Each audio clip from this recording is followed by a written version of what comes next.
All right, everybody, welcome to the Kadoozie Kast. Here it is, once again. I'm so excited. I have Chrissi Poland here. She's a singer, and she's from Boston, and I saw her the other night, and she's wicked fucking pissa. Yeah, killer. You were amazing the other night. Thank you. Now, first of all, I don't know you very well.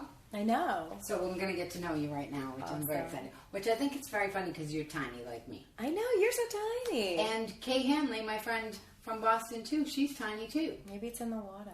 But we're also creative. I know.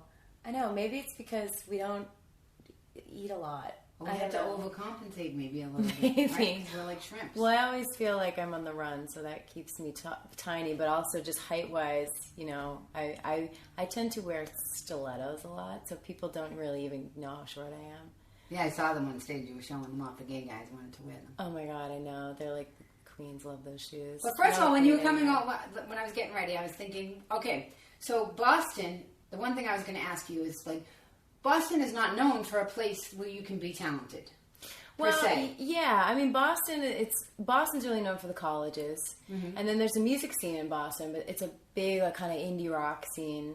I never really felt like I fit in there as a musician, which is why I came to New York instead. But I mean, growing up, you don't really remember, and I mean, I know I didn't. Nobody was ever like, oh, yeah, let's be talented, let's express ourselves. It was always like, don't you dare express yourself, and get a job with a pension. Right. Well, yeah. I mean, of course. And I grew up in the South Shore, so I wasn't even really in the city that much. I was more in I was in a beautiful town. I grew up in a really beautiful town in suburbia and lovely, but I never felt like I fit in, ever. I didn't feel like there was anything for me to really sink my teeth into the way that I wanted to as a kid. So right. But yet there are so many talented people from Boston. It's true. Yes. And that's what kills me. I know. That's why we all have to get the hell out of there and go make it happen somewhere else. But then go back. Like I find like I could not really be myself until I really appreciated that I'm from Boston. I feel the same exact way, and I'm really proud of it. I mean, I love to even get into fights with people in New York about it, because Boston is just gets the shit kicked out of it by New York all the time, as far as just people wanting to take a crap on Boston. We have and in defense of people, it is rough to go, if you're a sports fan from New York and you go to Boston. Oh, yeah. Bostonians are crazy when it comes to that. They call it friendly Fenway. I don't know why, because it's not friendly up in there. And every guy that I meet down here that went to, a prep school, there's a lot of schools up there. Even on the Cape, there's, a lot of, really wealthy prep schools. Totally. Every single guy, rich guy that I meet down here, they're like, I hate Boston. Yeah. And I'm like, why? They're like, all the kids beat the shit out of me. Oh, yeah. Yeah, there's some D-bags up there, I guess. But they also, I like the place. They never, I was on the beach in Long Beach last summer, and I couldn't get my umbrella in the sand, and I had my Red Sox hat on. And I walked up to this guy, and I was like, excuse me. I'm like, can you help me get my umbrella in the sand? And he gets up, and he comes over, and he puts it in, as he's doing it, he goes, I'm only putting it halfway in because you got that hat on. Yeah. Oh, yeah. It's there's hatefulness everywhere. I went to a Yankee game once, and I'm like, I had my little pink Boston Red Sox cute T-shirt on and my little pink hat, and I sat up in the bleachers with my friend, and I got probably 4 hot dogs and 3 beer cans thrown at me. Oh, really? Yeah, and I'm like, that's so unassuming looking. That's funny, because they don't throw them at me. I don't, maybe because I'm from Dorchester, though. I have definitely this, I don't know what I was on the bus coming back from Boston last week, and this girl was on but I always like to sit, sometimes I take the train, sometimes I take the bus, whatever is the easiest schedule-wise, right? And the bus is $15, and it's really easy. Right. So I get on the bus the day after Thanksgiving, and I like to sit behind the driver because it feels much more spacious. Yeah. And there's a girl there, and she has her bags on the seat. And I said, "Excuse me, is anybody sitting there?" And she got so she puffed up, and she was like, no, but my bags are," and got all nasty. Come on. And I just stood there. I was like, move your bags. Wow. And I sat down, and she was like, "Fucking bitch," and "whitey," and what? And this girl, and come on, like so bad. And I looked her right in the eye, and I said, "You know what?" She goes, "What?" I go, "I'm not scared of you, even a tiny bit." Oh my God, that's amazing. And she still had her bag in between us. And so I sat there, and this is the difference between the old Boston and the new Boston and the whole thing put together. In the old Boston, I would have just probably fought her. Right. Cause drama and, Yeah, screamed a little bit. Yeah. And so I just sat there and I breathed so deeply and I prayed and I said, just let me just sit here. Because I was like, okay, so the choice is either fight her and get thrown off the bus. Right. Because nobody sees the truth if that happens, of right? Course. Or go in the back and sit by the bathroom. Right. Because I was afraid of her. Yeah. And I was like, no, let me find the middle ground. Exactly. Let me stay here, own my seat, and not let her bully me. Yeah. So after I think 10 minutes went by where I was sitting there just breathing and praying. Mm-hmm. She just slowly took her bag and put it on the floor. Oh, right. And I was like, amazing. Sue, say something to her. Don't feed this negativity. So I said to her, I said, thank you. I said, did you have a rough Thanksgiving? She said, yeah. And that was it. That's like some yogi stuff. It was crazy. Yeah. But it was like I was so proud of my ability to tell her I wasn't scared either. That was part of the Boston in me that I'm still very proud of. Yeah. I feel the same way. I have that streak in me that walks the line between confidence and almost like aggression, and it's a protective thing. And I have developed that, and I've had it since living in this city and kind of being on my own and being in a business where you can definitely get pushed around and stuff. Well, it's funny because we'll talk about your show the other night, and then we'll go back to where you started. But since you just brought that up, so I saw you on stage. Now I saw the girl before you a little bit, and then I saw you come on stage, and I was like, damn, Thanks. Look at the difference. But I did notice. I was like, okay, because I do pay attention. Like I really care when I go out, and I like really. So first of all, I just come from working for 2 hours on Skype with the director for my one-woman show, and then I had just done my podcast with E. So I ran to your show. So I was all in, like, really, like, vulnerable but anxiety, like, mode, okay? You're hyped. So I get there, and you start singing, and I thought, man, she has a powerful voice. Thanks. And then I met the guy that's the big manager that manages you. What's his name now? Harvey. Yeah, I was calling him Henry all night. Oh, that's all right. I do it all the time, and I do it with such commitment. I'm like, Henry!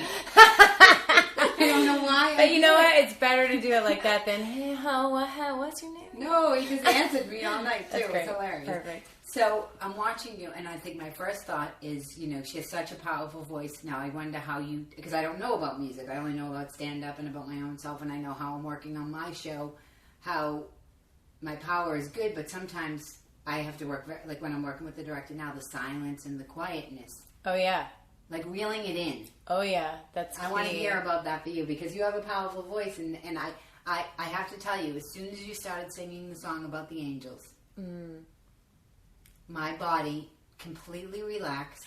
Oh, wow. I was like, oh my gosh, you connected with me, and then I looked out the window, and it was like a foggy, rainy night, and I saw the cabs coming up the street. You could just see the lights, kind of. And I was like, if I was reading about this in a novel right now, it would be amazing. Oh my gosh, wow. But it just made my body relax, and it reminded me, and I was like, oh, that just touched my soul. I'm like, this is why people listen to music. That's the whole point right there. That is the whole point. Yes, absolutely. But it doesn't mean that you can't be powerful, but I want to hear how you work with being... reining in the powerful voice, or what people have told you, or how you've gotten there. I think for me, what I've always kind of naturally gravitated to is kind of finding the balance in things, but also not being afraid to go, let's go extreme over here and let's go extreme over here, and then let's bring things back to the middle. But that's like anything in life. If you stay too plateaued in anything in life, it gets a little sing-songy, okay, I need something to shake it up. If you get too extreme in a negative, dysfunctional way, we all know what that does to ourselves. And if you get too extreme in another way, which is maybe just uber overly non-dysfunctional, for lack of a better word, but like happy and everything is perfect. I don't really buy that either, because there needs to be a balance. So that just kind of mindset always kind of comes into me musically, especially when I'm playing live, because I want to give people the experience of the motion, so I want to give them, a tidal wave, for lack of a better word, of power. And then I want to hold back and not give that at all, and cause everybody to maybe just sit up a little bit or lean in just a little bit more and really listen and pay attention, and give them a reason to be interested, really. Because if I do the same thing, like in life, if I do the same thing over and over and over and over again, well, that's going to get pretty boring after a while. I feel like that even with clothes. Like sometimes I walk, people with are like, Sue, are you in your pajamas? I'm like, yes. And they're like, you look balls. I'm like, well, isn't it more interesting to see me in my pajamas and then see me in like a beautiful dress at a black tie affair? Like, as opposed to being the same all the time. Yeah. But I want to ask you, when you were saying, so you pulled them in, do you have complete control over that yet? Or are you still unaware of what you're doing? Like, I'm very aware of it if I want to be aware of it, but usually in a setting like that you saw the other night, which is a great setting. Which is, what was the place called? Rockwood Music Hall. And they give you an hour. Yeah. And in that stage, they have 2 stages. The bigger stage next door, I go in there with a full band on the big stage. And, we do a whole big full band show. But on the smaller stage, if I'm doing a solo show, that really gives me the time and the space to do what you're talking about, which is really draw people in with voice and with music and stuff. But I'm aware of it, and I can be really cerebral about it if I want to be, but I have no desire to be cerebral about it. So when I get up onto the stage and I start playing and singing, that's when I kind of just let my head check out, and then everything starts coming from the heart. And I feel like my heart and my soul, or whatever it is that conjures up the music stuff in me, just naturally knows. It knows when to drop a bomb, and it knows when to pull it back in, and it just knows. And I follow its lead. And I find that when I follow its lead, that's when the best is drawn out of me, or comes through me, whatever it is. It's not even like it's me. It's like It's something else and I get to be the antenna. When it's really on, that's how it is. It's like I'm like a tuned in radio, getting a really good frequency. Okay, which is what every artist does. We do it for that, because that brings me to when you did the snap, snap, clap. Was it snap, snap, clap? What was it? Snap. Yeah, do clap, it again. Do it again, because I clap, can't. Clap, snap. Clap, clap, clap, snap. Clap, clap, clap, snap. All right, so everybody was just doing that, and then you started singing, and I was like, this is what I love about artists. I'm like, you don't need anything. Yep. You use your own body. Absolutely. And you clap, you snap, and you just sing. And you don't even need a microphone. You just need your body to create the art. So then it reminded me. So I was up to see my friend in Boston last week. I stayed with her, and her daughter has Asperger's. Asperger's. And that's what she did. Wow. As soon as I met her. Really? In between talking, and I thought, and it just reminded me, and I thought, because I'm always of like, I'd rather experience the world instead of judge it. Yeah. Which is what her mother said to me. She's like, Sue, she's never connected with anybody like she's connected with you. And I was like, because I saw her for who she was. Like, she was up in her room, and she's like, can I have some water? And she asked her mom. And I was like, well, can I bring it up to you? And her mother was like, I can't believe she... And I was like, she's connecting with me because I'm respecting her. Yeah, I didn't just bomb up into her room and think, project onto her, which is funny because I find projection is fascinating to me because people project onto what they think people are feeling. And the mother said to me that she was at school and she was worried about her daughter because the kids were talking about her. Okay. And so she was trying to tell her daughter, like, don't do all the things or whatever she was telling her. Yeah. And the daughter said to her, Mommy, what do I care? What do I care what those people are saying about me if I can't hear them?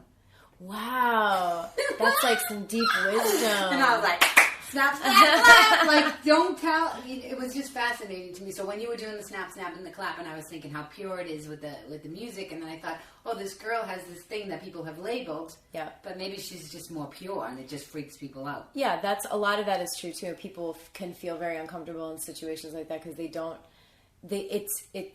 know how to relate because there is something there that they can't understand, and they don't know how to.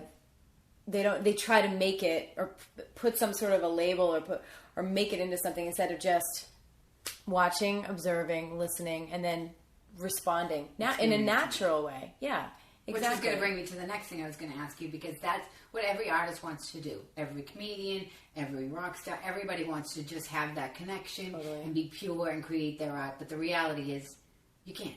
Yeah, you have to manage and package it in a way that becomes sellable, or otherwise you have to just kind of stay in the corner and not really, and then be frustrated. Why doesn't anybody get my art? So that is the big the weight of all of throughout history, throughout history in art. I mean, look at Van Gogh's always a great example. He's just making these incredible paintings and nobody gave a shit about him, and that was it.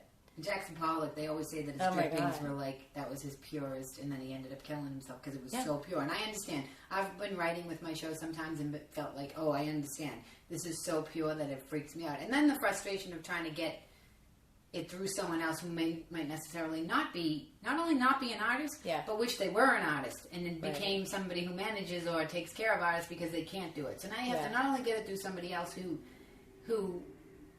doesn't necessarily get it themselves, but they might have their own hidden motives because they didn't do it, and they're not even conscious of that. Exactly. Yeah. When you start bringing other people into it, especially in the business of art, that's where it gets dicey, and that's where you're like, if you really have to find those soulmate people that really understand and want to be behind your vision and want to just support it from that place. Because if it's anything other than that, then it's usually going to be. But that's almost unreasonable too, to really find somebody. It's really hard to find, but it's happened. Like, I think some of the people that have had the greatest careers in art, whether it's music, there was.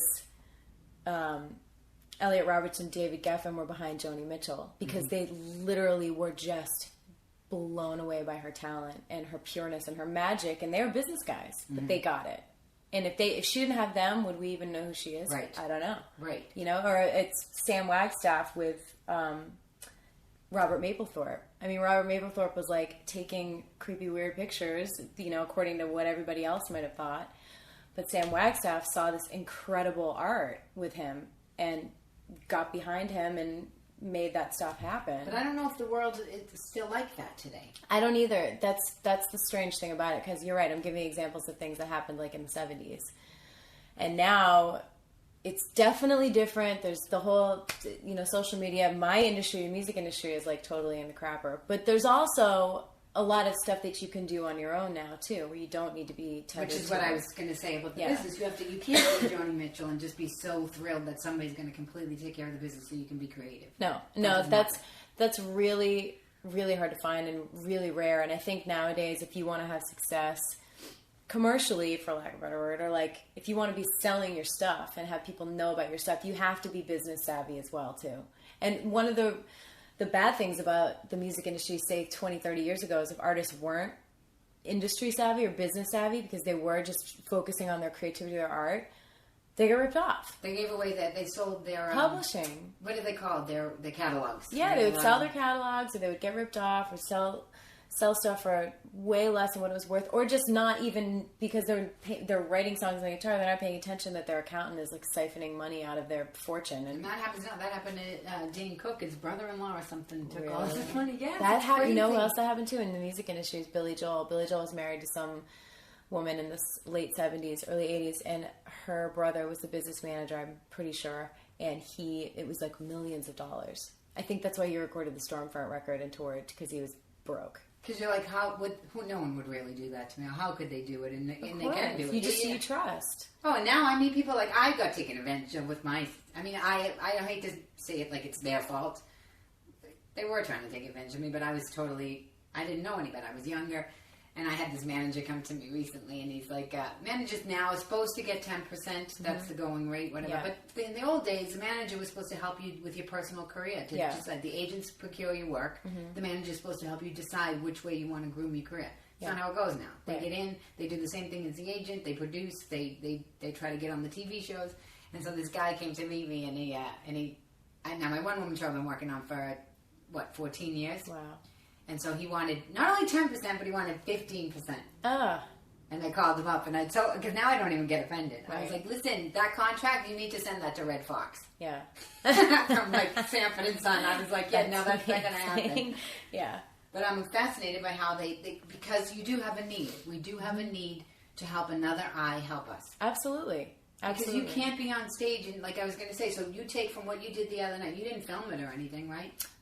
No, I did. I had some people filming it and recording it as well, too. Oh, that's good. Yeah, and that's one of the most uncomfortable things for me to do. Yes, watch yourself.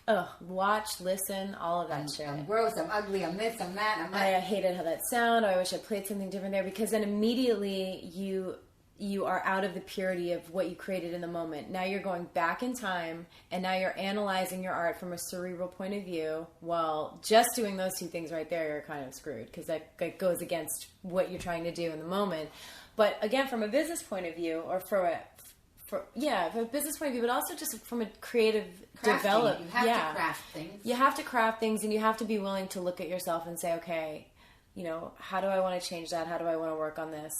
and still be able to maintain the purity of creating something in the moment as well too. And like with music, it's like a snowflake. It's never going to be the same twice, no matter what you do, even if you're playing the same book every night, because you're a breathing organism. It's the same thing like with your show. You might have the same lines in the book, but depending on the audience and where you are and what your body temperature is that day, there'll be different things that will happen. So I think it's like trying to find that fine line of still being able to be present and be in the moment where you're creating, but be willing to look back at your work, craft it, and work on it intellectually as well too, and then kind of let the two things gel. Do you know what helped me with that? When I found out that the football players do it.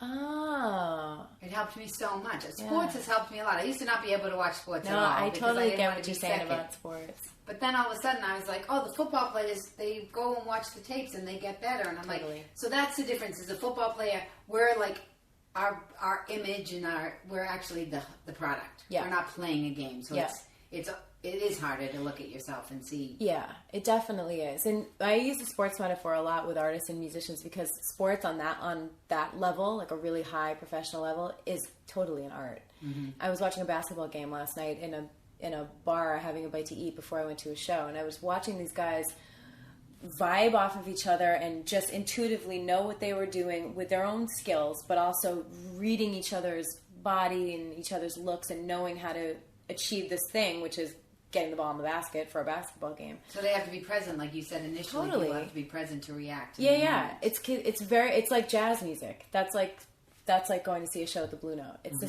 same concept, and it's really cool to notice, the ties. Those guys, if you sit and talk to them about the stuff that we're talking about now, they would all say the same thing. Even and under the pressure. Sports. Like I remember when I used to box, I thought it was fascinating because one of the things the boxers had to do was maintain the looseness of their body with those crazy crowds, with the tension. And I was like, oh, that's what we have to do too. I have to do that because if I go on stage tight or angry or anything, then it doesn't come out. Totally. And what you're doing is it's even another step up, I think, from like, even me being on stage the other night. I was on stage for most of the time alone, but I had a guitar, I had a piano, whatever. But stand up and one-woman shows, but stand up even more. Like that's like standing up there with a saxophone and playing and with nothing else around you. It's so brave and it's so badass. I have so much respect for comedians that do that shit because there's nothing harder than that. To get up on stage and literally be like, here I am, and do that type of thing, it blows my mind. Yeah, and the guys, they get nervous with the girls that can do it. Oh my I dated God. this guy. Did I just tell? I forget. This guy, he was like a Australian diplomat. Okay. He was like cool, And I was like, all right, this guy's cool. Maybe he'll be able to handle it. He came to see my show, and I was telling somebody, I headlined. I forget where I was, but I killed. And not in like an aggressive way, because I'm not aggressive anymore. I'm just funny. Yeah. What am I going to do? And so he was standing beside me, and everybody was coming up to me afterwards. And at one point, he just like breathed, and he put his elbow on the counter, and he goes, oh, our lives are so different. And I was like, oh, there he goes. Can't hang. I can always tell that one moment when I'm like, oh, and there is something really about the being funny. Because I realize guys always say I want a girl with a sense of humor, but what they really want is a girl who laughs at their jokes. Laughs at them, yes. That's so true. Because I'm quick, and I never even knew I was quick, which was what I was going to say when you were talking about like watching a tape of yourself or being afraid of analyzing or judging it. Yeah. A lot of times I've judged myself right out of having a career. Uh-huh. Oh, me too. Because a lot of the things that go on in my brain, which come across as funny, I think they're just so simple. I'm like, well, that can't be. That's so simple. Yeah. But other people, they don't think like I think. Yeah. Mm-hmm. And that's when, we were talking about Pollock. Like, I've learned by watching other people that I saw the Pollock movie, Jackson Pollock, and he never threw away any of his art. Right. And so there was, and the same thing with the sports, like when they hurt their arm or something, they nurtured it so that the arm would get better. It went through my process by going like, oh, taking better care of myself. Mm-hmm. Yeah, completely. And being willing to just let whatever's going on inside creatively happen and not judge it as it's happening so you don't kill it before it has a chance. Like I've done that a million times and been like, oh, no one's gonna like this, or I suck, or like who the hell do I think I am getting up here and singing. Well, I always used to think people, because Boston there was a lot of like, who do you think you are, and don't be a show off and this and that, and I remember thinking, well, I'm a comedian, I have to show off. Yeah. But I remember thinking like Oh my God, I just lost my thought because I'm so excited about talking about all this. What was I going to say? Don't show off, don't show off. About stopping myself. I've stopped myself a million times from not doing what I wanted to. Oh, me too. And it's the same result every time. Well, I wrote my show.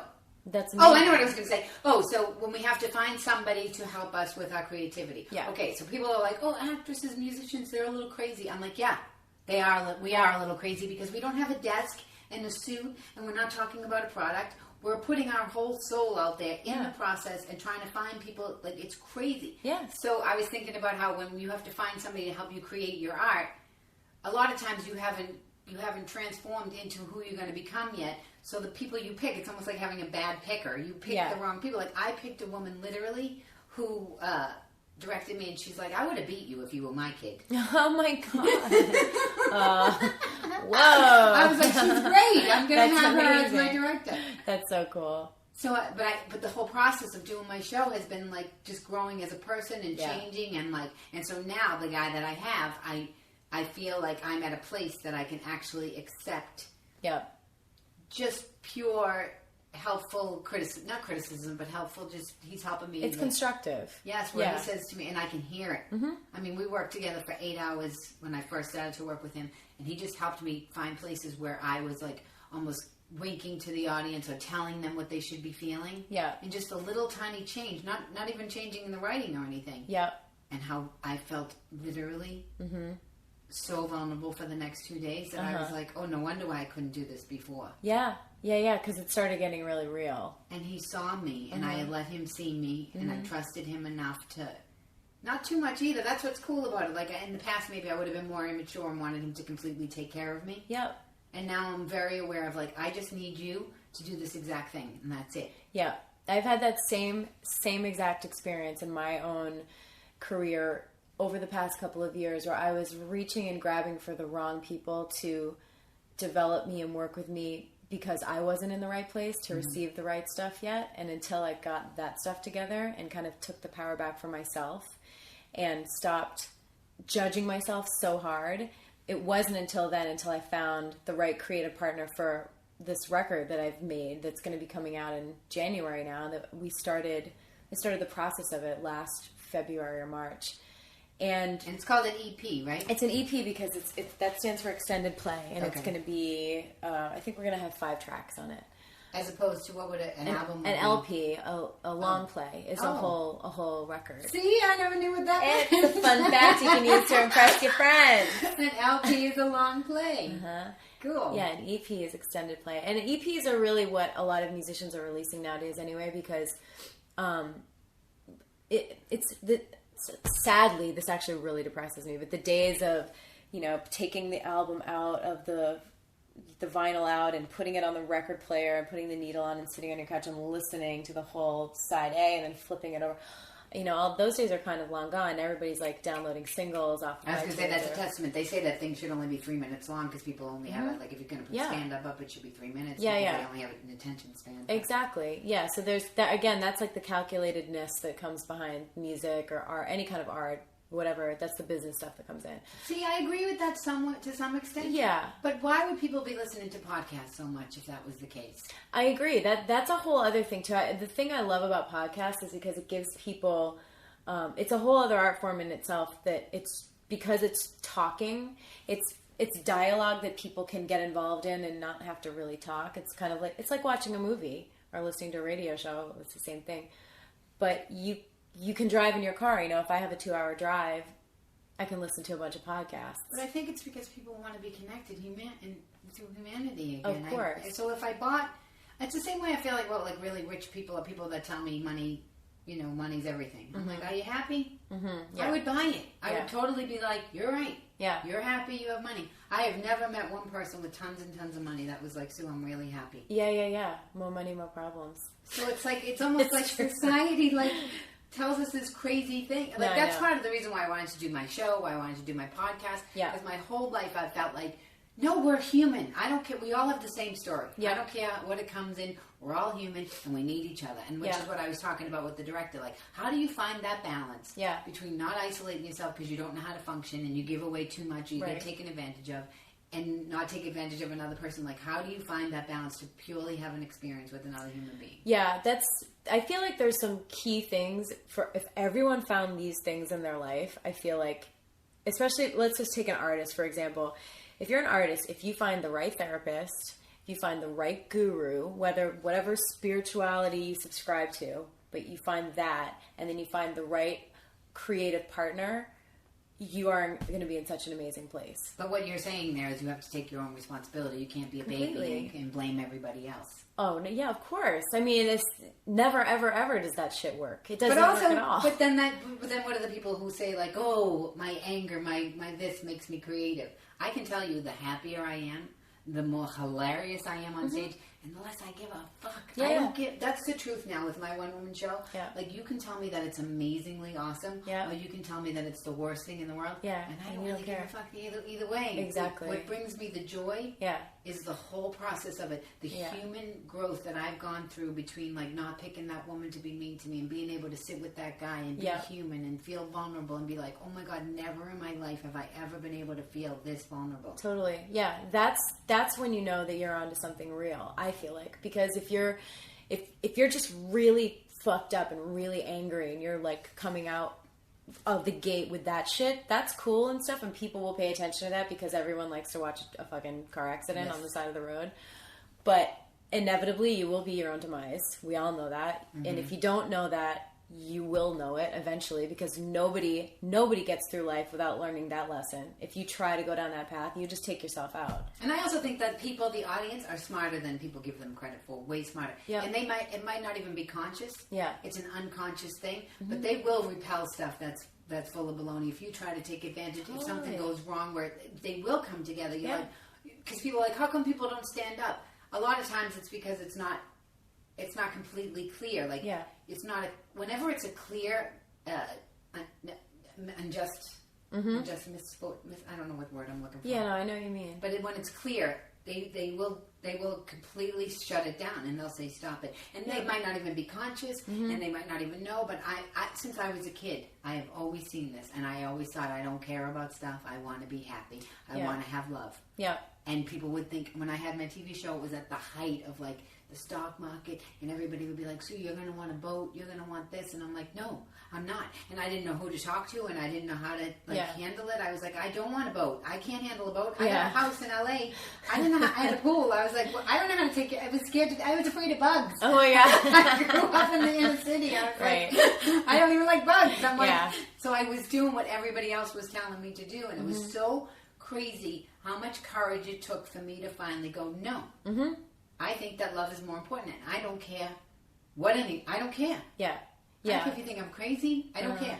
Yeah. That's really, really, really hard to do when you're coming off of something where you've got so many people in your life, in your business, yapping in your face and yapping in your ears and telling you, you should this, you should this, you should this.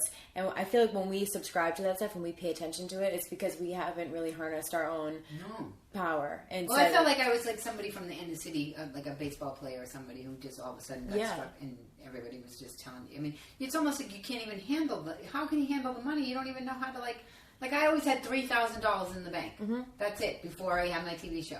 And if it went down below $3,000, I would freak out, and then I would keep it. I mean, that's a crazy way to live. No, but that's all I knew. Yeah, it makes sense. That's not a lot of money, but I felt like it was enough, and it was keeping me small. And so then all of a sudden I made all this money, and all these people were around me, and I thought they knew everything. Yeah. Because I was like, how could they ever get to Hollywood? How could they ever be? I mean, I'm just from Dorchester, Massachusetts. I don't know. Yeah. I used to clean the toilets. Yeah. That's what I did. I worked at McDonald's. Like, oh my God. Like, how would I know? Right, I know. And then all of a sudden you're thrown into this situation, and then you're expected to just know how to deal with it, know what to do. And also, I'm smart. Yeah.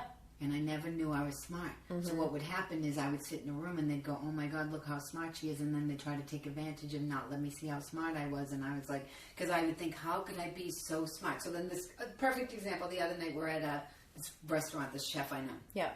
Upper East Side, Madison Avenue. Totally, everybody's wealthy, real wealthy, like Fifth Avenue.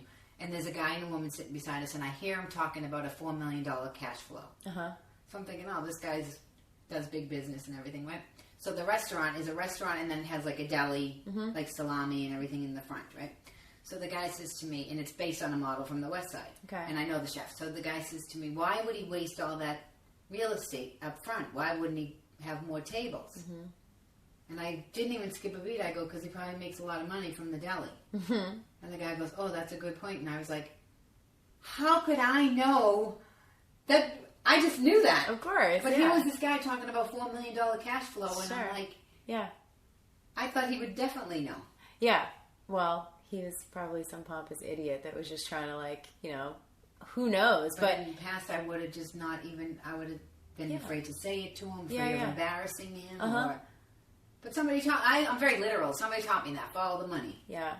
So I was like, all right, well, if he has that, then it must be the money. Right. They write hip-hop songs about that, Sue.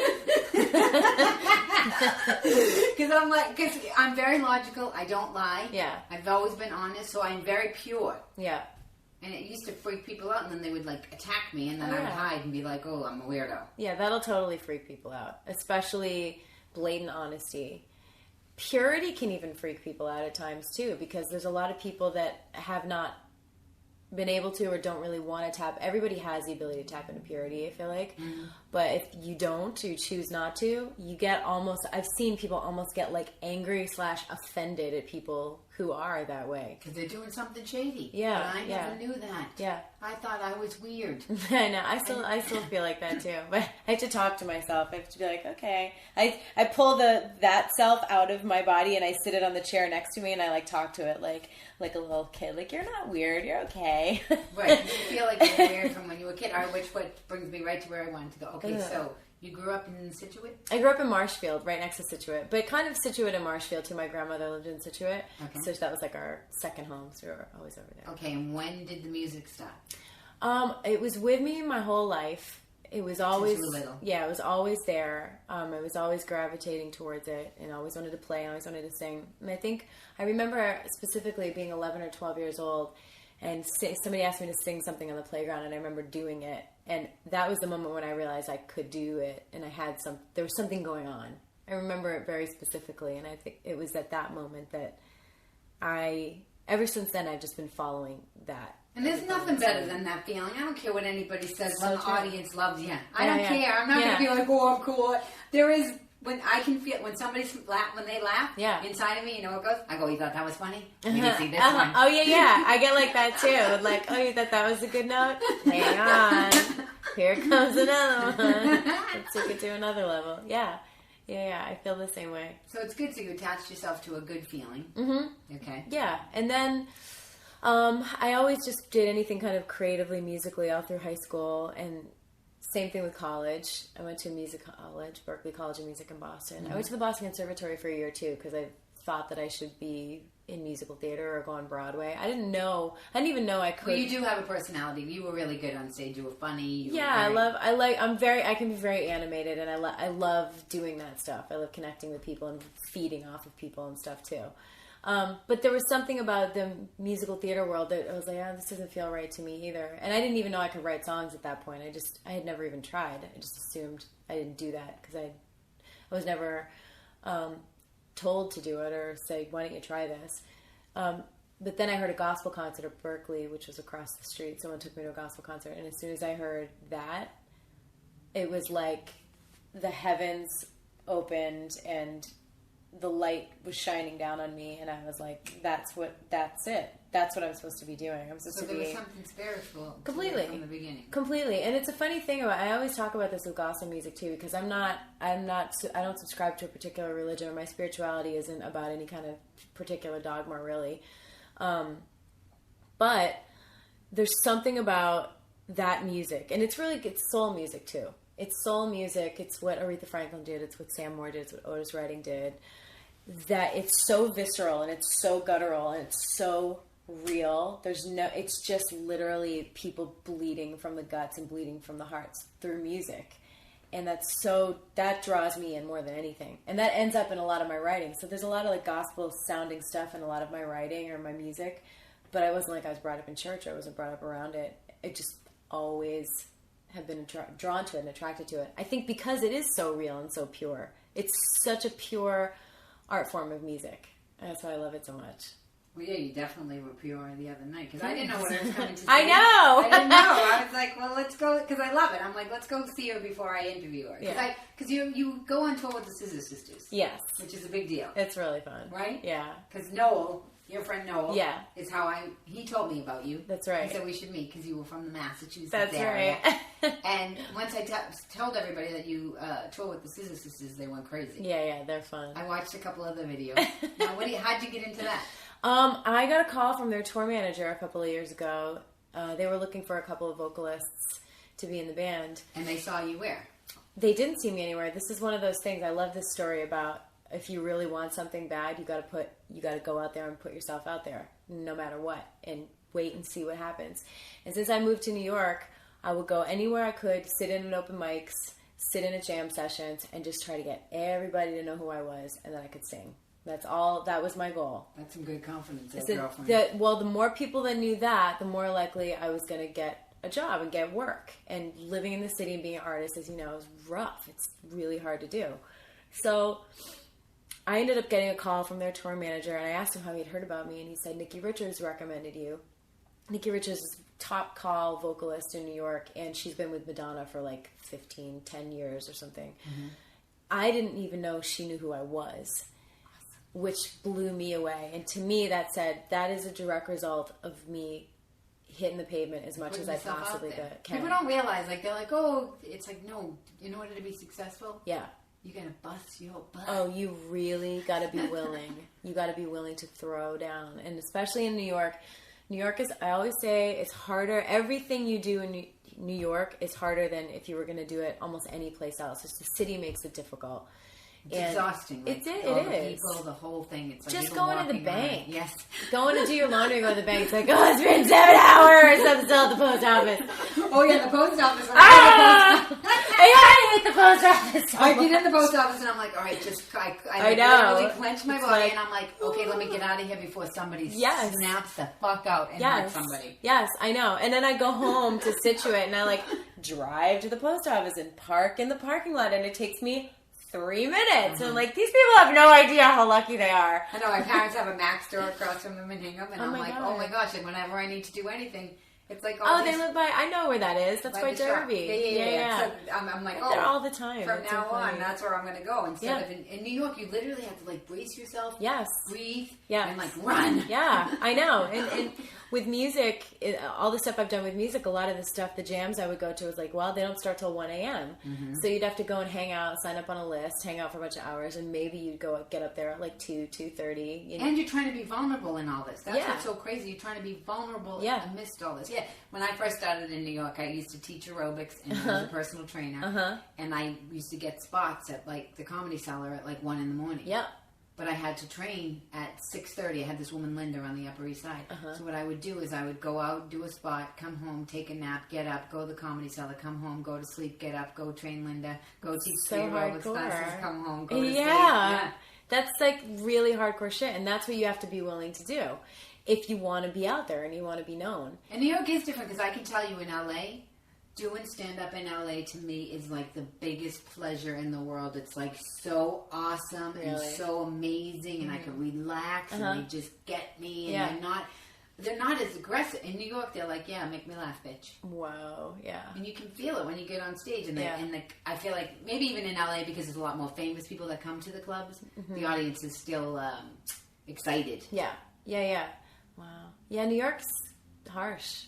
It's a harsh place. So awesome. All right, so Nikki, what's her name? Nikki Richards. Nikki Richards sees you somewhere along the way. She recommended me for this gig, and I think also another great vocalist, Greg Clark, had put in a word for me to this guy who is the tour manager. So he called, said, "Can you come in and sing?" And I had been up the entire night the night before at some gig somewhere. I was up till 6 in the morning, and I was like, ugh, I wasn't even gonna go. I was like, do I really want to do this? I'm only laughing because I don't know how we do it. I don't know either. You just do it. To get that moment back from the playground. Yeah, I know, right? So I ended up going to the thing and singing, and it was my favorite kind of audition is when somebody says, just go up and do whatever. Nothing prepared.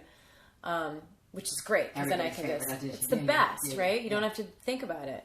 So I went up, I just sung a song, went home, passed out because I was so tired, took a nap, and woke up and I had like 4 phone calls. They were trying to get in touch with me because they wanted to hire me. And at that point, it was just for 2 shows. Where were the shows? The shows were at Bowery Ballroom in New York, which was awesome. And now you're singing with the Scissor Sisters at the Bowery Ballroom. Where else? South by Southwest. We had a show down at South by Southwest. Oh my God, that's like 2 huge things. 2 big things. And I'll never forget that stepping on stage with them at South by Southwest, there was like 2,000 people in the crowd and they were going crazy. And it was like, this is really massive. This is a cool experience. Wow. At that time, we had no idea that we were going to be asked to go on a world tour. They didn't even know. But they liked so much what myself, and this other girl that was singing in the band who's become a good friend of mine, Bridget Barkin, they didn't know what we were going to bring to it, and they really liked what we were bringing to the table, and they said, well, we've got this tour. Is this at South by Southwest? This is like the next week. But was it from that? I think it was, those 2 gigs that we did, they really liked what we were bringing to the band. Again, brings you back to you have to show up all the time. That's what's exciting about our business too, though. Yeah. As much as everybody's like, oh, I don't know where anything's coming from, it's pretty exciting when you're like, well, I don't know who's going to show up, so I have to go because anything could happen. That's so true. That's happened to me so many times where if I knew there was something going on and I thought maybe I should show up and sing at it or sit in it, I don't want to. And I always said to myself, that same thing, you don't know who's going to be there, you don't know who's going to see you. And so many times I've made really important connections by just showing up. My first time in state, the reason why I got all the TV deals and everything that I got, I had to do Caroline's. I had to bring 15 people, and I was teaching aerobics to old ladies at Manhattan Plaza. Oh my God. And I made them come. Oh my God. So there were 15 blue-haired ladies in the audience, and what happened was they used to have this place called Luna Lounge downtown. Yeah. Where all like the hipster comics would go and all the managers, and it was at a time when all the managers would come out and everything. Yeah. And it got canceled. So they ended up in the audience at Caroline's. And next thing you know, I have a tape. It's gone to LA. I have a manager. I fly to LA.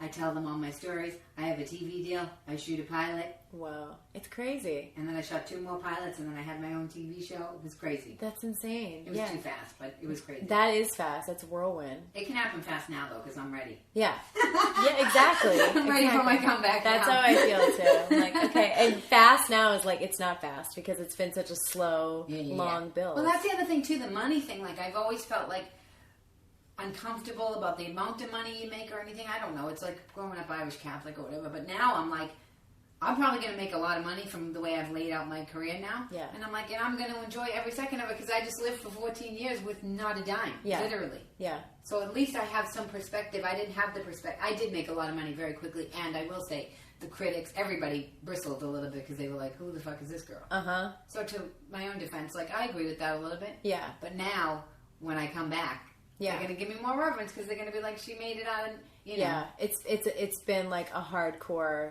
hike up the mountain. And that used to make me mad because I was like, on stage, I'd be like, oh, they only like me. Like, I used to say I worked at McDonald's. Mm-hmm. And my manager used to be like, Sue, no one believes that you worked at McDonald's because of the way you look. And I'd be like, what do I look like? I thought I was ugly. I'm like, what is he? And I'd get so mad. I'd be like, but I did work at McDonald's. Oh my God. And so he was always trying to tell me a little bit like, yeah. He was seeing me. I just wasn't who I thought. I didn't know who I was at all. I know. That's the thing is that when that stuff comes at you at a time when you're not really developed as who you are yet, it's going to be harder to kind of balance it and own it. I feel like where it comes to you, or fame or money or celebrity comes to you at a time when you're really like, you know what you're all about and you know what you're doing. That's when I feel like you really can handle it and you can really balance it and really make something great out of it. But oftentimes it comes when it's the opposite of that, and people, how many times have we seen artists, musicians, actors just lose their shit? Lose it. Crazy. But I understand I have moments even now where my body, I mean, I take good care of myself. I have a lot of spirituality. I do a lot of yoga. I have a lot more ways of handling, but there are times when my body literally feels like it's going to get off my body and walk down the hall. That's how uncomfortable it is. And I'm like, if you don't have any semblance of any way to get out of that, I'm lucky because I don't take to all the outside stuff making me happy, and I never really have. Right. I like to have nice stuff, but I don't like one. Yeah. Yes, and it's not going to really bring you the happiness that you're talking about. Because I got all the money and all the clothes, and it made me almost more in pain. Yeah. So I'm almost lucky to have had it happen so young. Yeah.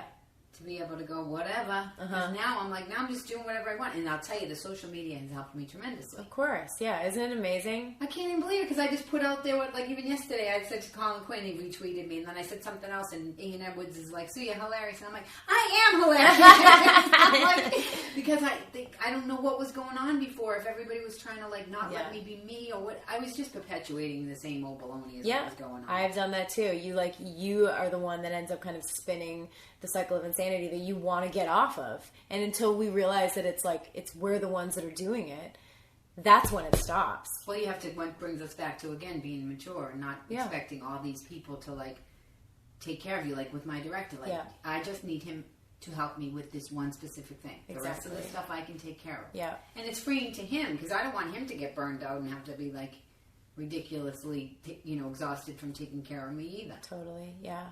Yeah, it's the same thing with me with, the production of my record.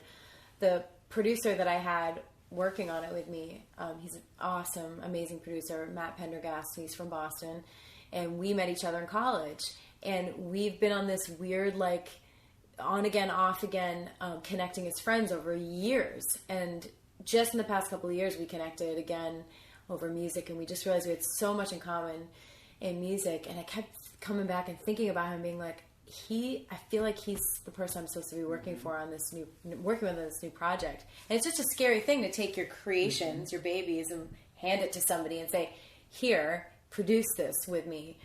And that was holding me up for a long time. Like, who am I going to get? Don't make the wrong choice. Oh yeah, totally. Unless you're Stevie Wonder or Prince, you can't. Unless what? Unless you're Stevie Wonder or Prince, you cannot do this shit by yourself. No, and I don't even know. Do you think they always did by themselves? I bet you they had somebody. I mean, they had those guys. Those guys are kind of in a class on their own. Guys like Prince and Stevie. I love Prince. Oh my god, he's tiny like us too. He is like tinier. He is literally half your size. He is the best thing ever. But yeah, those guys, they're in a whole world on their own. I mean, they get in the studio and everyone just backs up and they do your thing, and we'll press these buttons for you or whatever. But that's so rare. Those people exist in the world, but it's very, very rare. I am not one of those people. I am somebody who's very good at a couple of things, and then I need somebody to come in to take what I can do and make it sound great on a recording.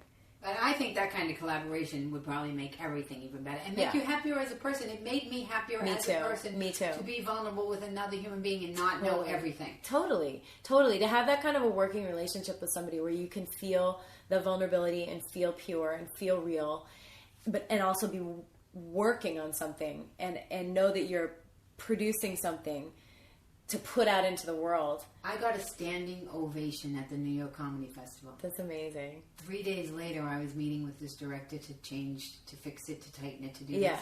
So the fact that I had to overcome, like, I just got a standing ovation with what I already have. Yeah. And to trust this guy. And let me tell you something, when I did it in Boston, I was like, motherfucker was right. Yeah. And I texted him. I said, "Who thought you could make me funnier?" That's amazing. And he loved the generosity, and it's like, but just that ability. And I think it speaks to humanity. Like, any kind of relationship, we need people. Yeah, absolutely. That's so true. I mean, Streisand said it. People are the luckiest. But I also, this is why I wanted to do the podcast, because like I said, I don't give a fuck. I don't care if only 4 people listen. But what I like is the whole idea of us all being artists. And where did that go? Where did that collaboration? Everybody doesn't collaborate as much anymore. And I thought, well, guess what? Because this is the one thing I can say about me is my instinct. Even when I have my TV shows, I would say that one should work with that one. And they would yell at me. They'll never work together. And sure enough, guess what? They would work together. Yeah. So now I'm just learning how to do it myself without passing it through them yelling at me for 5 days before I actually do it. Right. And my gut told me I'm going to just interview people. Yeah. Artists, musicians, painters, comics, even regular people. Like my dad. Yeah. He sits on the pension board for the unions. Oh my gosh. And he was the secretary-treasurer of the Carpenters Union forever. And I was like, Dad, I'm going to have you on my podcast. Oh my God. Because people don't understand the unions, and he knows, and he's passionate about it. And I'm like, I think people just are fascinated by people. Absolutely. Especially people who are passionate and have depth about what they love. But everybody does. You could talk to a guy who's a chauffeur who like polishes the car and takes great pride in what he does every day. I mean, you could talk to anybody, and I feel like TV and TMZ and everything's project. I mean, I'm fascinated by that. It pumps out stuff that make people a drug overdose. People are this, people are getting sued, people are paying their taxes, people are locking themselves in, and they're telling you all, you're having really bad feelings inside. Yeah. Yet you're thinking, I want to be that. Yeah. And I'm like, how is this happening? Yeah, I know. That's like the bad side of television is that kind of exposure to a lot of just like, there's a lot of surfacey stuff or stuff that just also makes you feel icky and gross and not really connected. But then there's so much other stuff, like you were just talking about, like podcast is a great way to really, really find stuff that you're like, it's like digging into PBS. Like, I just go with what the facts are. I'm not trying to tell anybody that I know the way the world is. I just go, like I said, I'm literal, I'm factual, I'm honest. So I'm like, okay, if that was the truth, that all that reality stuff was what really sold, then why is everybody listening to podcasts? Yeah, I know. That's all I do in my head, and then I go with... Because I don't have all the other stuff going. I don't care. Yeah. I remember this guy said, I went to this agent, he's like, you want to be respected for the way you think, not the way you look? Mm-hmm. And I was like, I didn't even know what I looked like. Wow. And then I was like, of course I do, because why would I base anything on what I look like? Because my looks are so subjective, and they can... And I'll tell you, my power has come from using my brain and trusting my gut. I feel so much freer now that I just trust my gut. Oh, yeah. I mean, that's something that that's just a lesson to humanity. You know, if people just operated like that, and 9 times out of 10, you're really right on with gut instinct. But the way to get there is very messy. Yeah. You can't just sit in your house and go, I'm going to trust my gut. You have to, like you said, go out there, make bad decisions, go all the way to one end, go be plain vanilla, go ridiculously aggressive. I mean...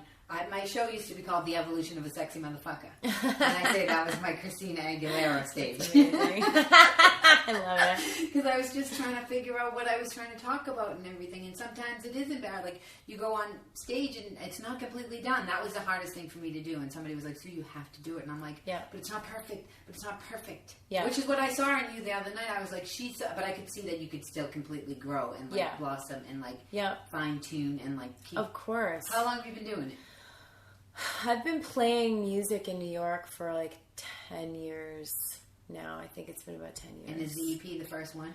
No, I did one about 4 years ago that I'm proud of it and I think it's good, but it was me not really knowing what I was doing and very much looking to other people, like you were saying earlier, to make this the right thing. Here, let's just somebody make this work.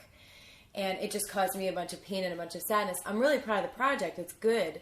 But I feel like what this one does, what this music does that's about to come out, this stuff is like, this is the real me.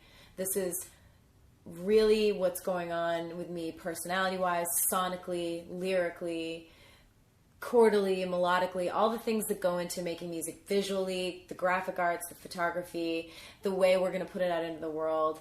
And it's coming from a place, like we were talking about earlier, that's really, really pure. It's coming from a place of like, I'm not grabbing at the universe really to be like, somebody take this and make something out of it. It's like, I've already made it now. Now I've made it. Here it is. You're all welcome to it. Taking some control. Do with it what you will, but I'm giving it to you. Here it is. When the experience was better. The experience was so good because I took myself out of New York, which is a tough place to create in sometimes. And I went back to where I'm from, which is Boston. I went and found... See? What? I know. I know. It's crazy. Oh my God. It's crazy. I know. You just sit there and you talk and you be honest. We just came full circle to what we talked about in the beginning, that we have to go home. You have to go home.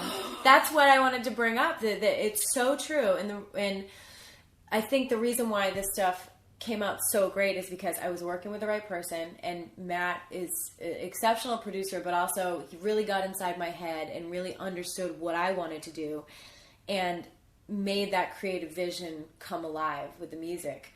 We did it in Boston, where we both went to college, where I'm from. We did it in a recording studio in Somerville, where I used to live literally 2 blocks down. I used to live right there. So it's like, I'm going back to kind of my beginnings and being in the beginnings of it. And if I wasn't in Boston recording, I was at my sister's farmhouse in Situate on the beach at 5 o'clock taking a swim in the ocean. Which I have to come to this summer. Oh, please. Oh, you are so invited. You will flip. It's so fun. There's like chickens and dogs and kids. I'm there. Oh, it's amazing. You'll love it. So I would do that. I would go swim in the ocean, hang out on the beach in the evenings, go to yoga, meditate, pray, focus, and work on this music. And we did it for 6 weeks, and it took us 6 weeks to create this project. All right, as corny as it sounds, you had to go back to your roots. Yeah. Because without your roots, you can't grow into a tree, you can't fly, and it's as so stupid as it is, it's totally true. But you can't do it with a magnet. Right. You can't put a magnet on your refrigerator and say that's it. Yeah. You have to go No, you have to do it. It's like when Rocky Balboa went back to the gym with Apollo Creed. Remember? It was like Rocky 3. Chris Rock did the same thing. Yes. Chris Rock wasn't doing anything after Saturday Night Live. Yeah. So he went on the road. Yeah. And literally rebuilt his career, and then he did that whole Back in Black or whatever the HBO special. One of my favorite examples of that is Jerry Seinfeld's documentary. Comedian. Oh my God. When that just floored me. That was so amazing to see that and see this epic part of his life be over and him be like, all right, let's try again. He was on a coffee with Colin the other day, and he said something like, why are we even here? And I thought, oh, isn't that funny? Because all that success can cause a human being to really quit, completely. He needs to find another art form. Oh yeah. And the truth of the matter is your experience only becomes good when you have a little bit of humility. Oh yeah. I mean, right? If you don't have, I think you have to have a lot of humility, especially the bigger you get, because the more famous you get and the bigger your stuff is, the more successful you are, the more people are going to be kissing your ass and giving you everything you want and yesing you. I hated that, though. You'll never, that gives you a constant excuse to never hold yourself accountable for anything. But it also, fame in a way can isolate you from, it can isolate you, but it can also detach you from your actual core, your center. That's completely what it does. I don't care if you're famous. But everybody wants to be famous. Well, I know, they think they do until they get famous and then they freak out. Because it's horrible unless you have some sort of connection. I don't mind if people recognize me for my work. Totally. But if you just recognize me because you saw me somewhere, I'm like, ugh. Yeah. I always say hi to people. Yeah. I always try to stay human and say, you know, if they're staring at me, I'll of go course. hi. Yeah. Ask them about themselves because forget them. I don't want to be isolated. Right. I don't want to be, even with clothes, I love clothes, but I'm like, I cleaned everything out, and I was watching the HBO documentary last night about Vogue, and I'm like, I do love fashion, but my next reaction was, but I don't want them to give me all sorts of stuff. Yeah. Because that's what happened, is they gave me stuff that wasn't my style, and then I had all this clutter, and I'm like, I want to be strong enough to be able to say no. Yeah. And just use what I like, and which is like what the whole world needs. And if you think about how much everybody's spending, if we all just take what we like, and leave the rest. Oh, I mean, no, that's the utopian world. That would be the utopian world, but because it's not that, because this is Earth and it's fucked up and it's messy. It's up to us, everybody as an individual, to try to access that kind of way of being, or that access a connection of core. And then the more you're like that, it's infectious. It is infectious. It's infectious, and that's how you keep things moving in a positive way. And people like to say that there's more bad people than good in the world. No. I don't believe that at all, because if that was true, we would all be dead by now. It would be. I always think that. I think, why don't we kill each other? Yeah. If you think about it, when people really, really need somebody, they show up. Absolutely. And it is the way you look at the world. And I also think it's what you give them, they will respond to. And I think that society is giving a lot of really negative stuff. So that's what people sit in front of a TV and they feel bad inside, and they're like, oh, this is supposed to be the best show, so I should like it. Yeah. Meanwhile, they feel bad inside. And the thing that happened to me is I don't give a fuck anymore. Right. And I always say to everybody, I met with this money guy the other day, and I looked at him right now, I go, I'm not going anywhere ever unless I die. So you better jump on the bandwagon now. And he and he loves it. Of course, because that's attractive. No, it's confidence. No. Confidence and truth confidence and realness. Confidence in just being me, not in what...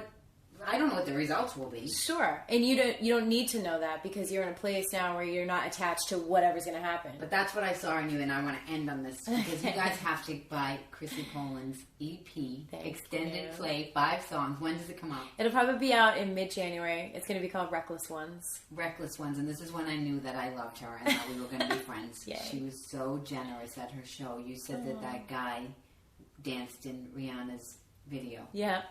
A lot of people don't do that. Wow. And as soon as I saw you do that, I was like, I love this girl, because it was your show. And the guy was clapping or hooting, and you said, oh, stop it. You were in Rihanna's video. And you gave him, and then you said, I was there. Which half the people didn't even know who I was. I was so psyched when I saw your blonde head in the back. I was like... waiting for me.